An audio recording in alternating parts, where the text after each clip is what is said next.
अस्सलाम वालेकुम बिस्मिल्लाहिर्रहमानिर्रहीम students, hope you are doing well. आज की इस वीडियो में आप लोगों के साथ क्लास 11 मैथमेटिक्स प्रैक्टिकल सेंटर का जो कॉम्प्रिहेंसिव पेपर है वो मैं आप लोगों के साथ में शेयर करूंगा। इंशाल्लाह पीडीएफ का लिंक आपको डिस्क्रिप्शन में मिल जाएगा। मैंने बाकी भी जो है सब्जेक्ट्स की प्रैक्टिकल सेंटर के जितने कॉम्प्रिहेंसिव पेपर हो गए उसकी मैंने वीडियोस अपलोड कर दी हैं स्टूडेंट्स, तो उसका भी डिस्क्रिप्शन में आपको प्लेलिस्ट का लिंक मैं अवेलेबल कर दूंगा। अच्छा स्टूडेंट, मैं एक और चीज़ आप लोगों से ये डिस्कस करना चाह रहा था कि जो है स्टूडेंट्स के मेरे पास कमेंट्स आ रहे थे कि सर प्रैक्टिकल सेंटर के कॉम्प्रिहेंसिव पेपर अपलोड करें। देखिए स्टूडेंट्स, प्रैक्टिकल सेंटर के जो है 9 मैट्रिक के तो कॉम्प्रिहेंसिव के पेपर्स कंप्लीट हो गए, लेकिन अभी फर्स्ट ईयर सेकंड ईयर के जो है चल रहे हैं, उनके अभी फिनिश नहीं हुए हैं। जैसे ही आपको पता है कि प्रैक्टिकल सेंटर का पेपर जो है वीक में एक दिन होता है, यानी एवरी संडे होता है और सैटरडे होता है। तो उसके हिसाब से जो है अभी ये लेटेस्ट पेपर हुआ है, यानी आप समझेंगे सिर्फ 4 पेपर्स में अभी इनके फिजिक्स, केमिस्ट्री और कंप्यूटर के बचे हुए हैं। जैसे ही वो फिनिश होंगे, मेरे पास पेपर्स जैसे ही अवेलेबल होंगे, मैं आप लोगों के साथ फ़ौरन शेयर कर दूंगा। तो आप लोग उसके लिए टेंशन नहीं लीजिएगा। जैसे ही मेरे पास पेपर्स होंगे बाकी सब्जेक्ट्स भी मैं आप लोगों के साथ शेयर कर दूंगा। तो इसके जो हम लोग एमसीक्यूज़ की तरफ चलते हैं। जैसा आपको पता है कि फर्स्ट ईयर के जो है वो ओएमआर बेस पे होंगे। तो जो ओएमआर शीट जब प्रैक्टिस सेंटर में जिन्होंने पेपर दिए होंगे उनको ओएमआर का फिल करने का तरीका पता होगा। मैं भी इंशाल्लाह 1-2 दिन में ओएमआर शीट आपको फिल करना मैं सिखा दूंगा कि आपको किस तरीके से करनी है। तो पहले वाले की तरफ आते हैं, the real and imaginary parts of iota 3 minus 2 iota respectively. तो ऑप्शन बी इसका करेक्ट आंसर है। द वैल्यू ऑफ आयोटा की पावर -7, तो वो है माइनस आयोटा। तो option D is the correct. The square matrix of A is equals to aij for which all aij is equal to 0, I is greater than j, then a is called lower triangular। तो option B is the correct. आगे बाद 2 matrix दी हुई है, इसमें आपको ए और B की value निकालनी है। स्टूडेंट, इसमें जो है कोई भी वैल्यू जो है ए के लिए सही नहीं है। अगर इसमें इन्होंने जो हमें करेक्शन दी हुई है, अगर हम ए की वैल्यू, क्योंकि आप देखें कॉरस्पॉन्डिंग एलिमेंट्स को हम इक्वेट करते हैं, तो अगर ए की पहला वाला देखा जाए तो फर्स्ट एलिमेंट ए और इक्वल्स टू की देखा जाए तो 2 है। तो वैसे अगर लॉजिकल देखा जाए तो ए की वैल्यू 2 आनी चाहिए, लेकिन इसमें कहीं पे भी ए की वैल्यू 2 नहीं है। तो इसमें जो कोई भी ऑप्शन जो है करेक्ट नहीं है। Direction cosines of the vector I plus j minus K are, option D is the correct, यानी 1/√3 कॉमा 1/√3 कॉमा -1/√3। फिर हमारे पास जो इसकी करेक्ट है k क्रॉस j, तो उसकी वैल्यू होती है minus iota minus I, option D. If इसकी जो करेक्ट आंसर है, if 1, x -1, 3 are in A P, then x equals to 2, तो option C is the correct. फिर हमारे पास है कि if a minus B upon B minus सी equals to a upon B, then a comma b comma c are in GP, यानी geometric progression में होंगे। फिर हमारे पास सम की वैल्यू दी हुई है, F S N is equals to N square plus 1। तो एस टू एन कितना हो जाएगा, तो सिंपल है, एन की जगह 2n रख देंगे तो मेरे पास फॉर्मूला बन जाएगा कौन सा, 2n प्लस 1 का होल स्क्वायर। तो यानी a प्लस बी होल का होल स्क्वायर। जब इसको सिंप्लीफाई करेंगे तो नीचे वाला जो ऑप्शन बी है वो मेरे पास जो है यहाँ पे करेक्ट होगा। The number of permutation of the letters यानी जो वर्ड कम्युनिटी है उसका क्या है, ऑप्शन ए दिया यानी 9, 2, यानी जो 2 जो है रिपीटेड है, जैसे एम रिपीट है यहाँ पे, आई 2 टाइम्स है, वो सॉरी टी 2 टाइम्स है और ई 2 टाइम्स है। अगर टोटल देखा जाए तो इसके अंदर 9 है। फिर हम नंबर उस पे आते हैं 11 पे, any subset of a sample event इसको sample space is called an event, यानी option B is the correct. फिर हमारे पास जो है यहाँ पे हाँ, जो 12 का है वो है 1 minus X plus X square minus X cube is equal to, option A is the correct. If F and G are equal, यानी F of X 7x minus 4 और G of X equals to X, तो X value simple है, दोनों को equate कर देंगे तो 7x minus 4 equals to X. Simplify करेंगे तो एक्स की वैल्यू आ जाएगी मेरे पास 2/3। फिर है the graph of linear function is straight line, तो option B is the correct. The value of cos alpha minus 2 pi is equals to cos alpha, क्योंकि जो है कॉस 2 पाई जो है 0 के बराबर होता है। तो जब इसको सिंप्लीफाई करेंगे तो आपके पास जो है कॉस अल्फा आ जाएगा। The value of sine pi is equal to 0, यानी option A is the correct. In any triangle the notation written है A B C equals to 4r delta. The इसके अंदर जो है हमारे पास the point of intersection of internal bisectors of angle of a triangle is called incentre. अगर right bisector होता है स्टूडेंट्स तो वो जो है सर्कम सेंटर कहलाता है। ये दोनों आप लोग एमसीक्यू डिफरेंस याद रखिएगा। फिर है the period of 3 sec x upon 3 is 6 pi, option D is the correct. फिर जो लास्ट एमसीक्यू है हमारे पास sine sec of sine inverse -1/2, तो किसका होता है 2/√3।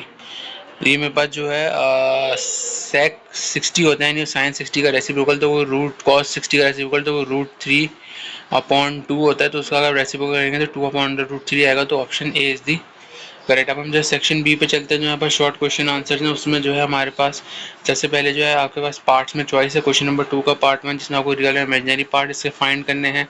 फिर आपको जो है ये आपको लीनियर फैक्टर्स हैं, इसके आपको कॉम्प्लेक्स नंबर यानी आपको पॉलिनोमियल्स की product of linear factor find करना है। और इसके अंदर चॉइस है आपको Z1 Z2 दी में, इसको आपको a प्लस आयोटा की b में फॉर्म करना है। उसकी वेरीफाई जो ट्रायंगुलर इनइक्वालिटी होती है कॉम्प्लेक्स नंबर की, वो आपको प्रूफ करना है। फिर पार्ट 2 जो है इसके अंदर आपको find the period of the following periodic matrix, नहीं आपको उसका पीरियड निकालना है। उसका पीरियड 2 है, यानी इसके आंसर भी लिखे हुए। फिर है apply the properties of the determinant, यानी आपको डिटर्मिनेंट की प्रॉपर्टी लिखनी। इसमें चॉइस है या तो पहला वाला करें दूसरा वाला करें। फिर इसमें जो है find the work done by the force F is equals to 7i plus 9j minus 11k is moving along object along a straight line from this point to this. इसका इन्होंने आंसर भी आके दिया हुआ है, आप लोग इसको वेरीफाई कर लीजिएगा। फिर पार्ट नंबर 5 पे आते हैं, तो आपको पार्ट ए अटैम्प्ट करना है या पार्ट बी करना है। इसमें the fifth term of in AP is 16, the th term is 90, find the 12th term. Simple है, इसमें आपको पहले फिफ्थ टर्म दिया हुआ है, तो फिफ्थ टर्म के लिए क्या बनेगा, a plus 4d equals to 60 और a plus 7d equals to 60। इसमें से आप a को अगर आप सपरेट करेंगे तो आपके पास n की वैल्यू आराम से निकल आएगी। फिर उसको किसी भी इक्वेशन में डालेंगे तो आपके पास जो है a की वैल्यू भी आ जाएगी। फिर आप जो 12th टर्म के लिए जो जनरल टर्म का फॉर्मूला होता है उससे आप निकाल लेंगे, क्योंकि अर्थमेटिक है तो ये ईजी है, तो ये आराम से हो जाएगा। फिर आपको जो है sum the series whose nth term is this. फिर आपको 6 पार्ट है, उसके अंदर a या b करना है। ये आपको हाउ मेनी टर्म जीपी में। फिर आपको फाइंड द इक्वेशन है। फिर आपको सिंप्लीफाइड फॉर्म में टर्म इंडिपेंडेंट ऑफ x है, ये आपको दिया हुआ है चॉइस है इसमें। फिर आपको if 12CR is equals to 12CR plus 4 then find 6CR।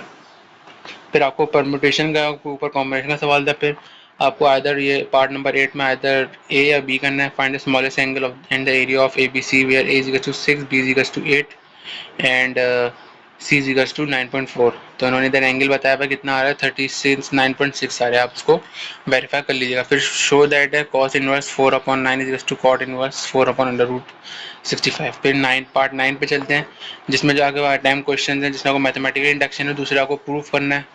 फिर पार्ट नंबर 10 पे फिर आपको पार्ट या पार्ट बी करने चॉइसेस के अंदर कि आपको 10 4 थीटा की वैल्यू दी है, उसको आपको प्रूफ करना है। फिर आपको जनरल सोल्यूशन निकालना ट्रिग्नोमेट्रिक इक्वेशन का 3 tan x square plus 2√3 tan x plus 1 is to 0। Find general solution of trigonometric ratio ये। फिर यहाँ पे सेक्शन भी फिनिश होता है स्टूडेंट। सेक्शन सी पे आते हैं, जिसमें आपको जो ओवरऑल 5 क्वेश्चन अटैम्प्ट करने हैं। ऐसे में जो है पार्ट्स में चॉइस है, तो आप पार्ट 1 करें या पार्ट 2 करें। जैसे पहले वाले non homogeneous Gauss Jordan elimination, जिसमें आपको एक्स वाई और z की वैल्यू निकालनी है। इन्होंने जो यहाँ पे वैल्यूज निकाली हुई है, आप इसको वेरीफाई कर लिए कि आपका सोल्यूशन सही किया है आपने या नहीं किया। फिर दूसरा जो आपको एलिमेंट्री रो ऑपरेशन से आपको इन्वर्स निकालना है मैट्रिक्स का। फिर जो है in a single throw of two fair die the probability that the product of two numbers on the dice is between 2 and 10 and divisible by 5। फिर नेक्स्ट है आपको natural number chosen out of the 35 natural numbers, what is the probability chosen number divisible by 8 और 9। फिर either attempt हुई 2 parts, उसमें से कोई एक करना है। आपको पहले हेक्सागोनल लॉ ऑफ प्रूफ करनी, या ये पॉइंट्स हैं, इसको आपको जो है find the position vector E. फिर जो है आपको प्रूफ करना है कि आगे इसके बाद show that 16y² plus 32y minus में टू 0। फिर क्वेश्चन नंबर 6 पे आते हैं, इसमें भी आपको 2 पार्ट्स हैं, ए करें बी करें। बी में जो आपको कोसाइन लॉ ड्राइव करनी है, और ए पार्ट में जो आपको इन्वर्स निकालना है, डोमेन निकालनी है और रेंज निकालनी है, और आपको वेरीफाई करना है F of inverse F of x. फिर आपको पार्ट 7 पे आते हैं, जो यहाँ पर लास्ट पार्ट है यहाँ पे, यानी जो लास्ट क्वेश्चन है, इसमें भी आपको ए या बी है, जिसमें आपको लीनियर प्रोग्रामिंग का क्वेश्चन है ग्राफिकल मेथड से, जिसका आपको मैक्सिमम और सब्जेक्ट टू है। फिर आपको जो है इसमें जो है वो मेथड ग्राफिकल मेथड से आपको सॉल्व करना है। फिर by using graph find the solution of trigonometric equation sin theta is equals to 0/2 where theta is greater than equal to -π/2 less than equal to π/2, यानी -90 से बड़ा और 90 से छोटा। और इसके अंदर जो है by using the graph find the solution of the following equations 10x - 4x upon pi is equals to 0। यहाँ पे पाई की वैल्यू जो पाई की वैल्यू x की वैल्यू है वो है वही -90 से बड़ा और बराबर और +90 से छोटा और बराबर। ठीक है स्टूडेंट, यहाँ पे मैंने आप लोगों के साथ क्लास 11 प्रैक्टिकल सेंटर मैथमेटिक्स का जो कॉम्प्रिहेंसिव पेपर था वो मैंने आप लोगों से शेयर किया एमसीक्यूज के आंसर के साथ। उम्मीद है आप लोगों को वीडियो पसंद आएगी और आपने अपने एमसीक्यूज भी कंफर्म कर लेंगे कि आपको आउट ऑफ 20 कितने ठीक हैं।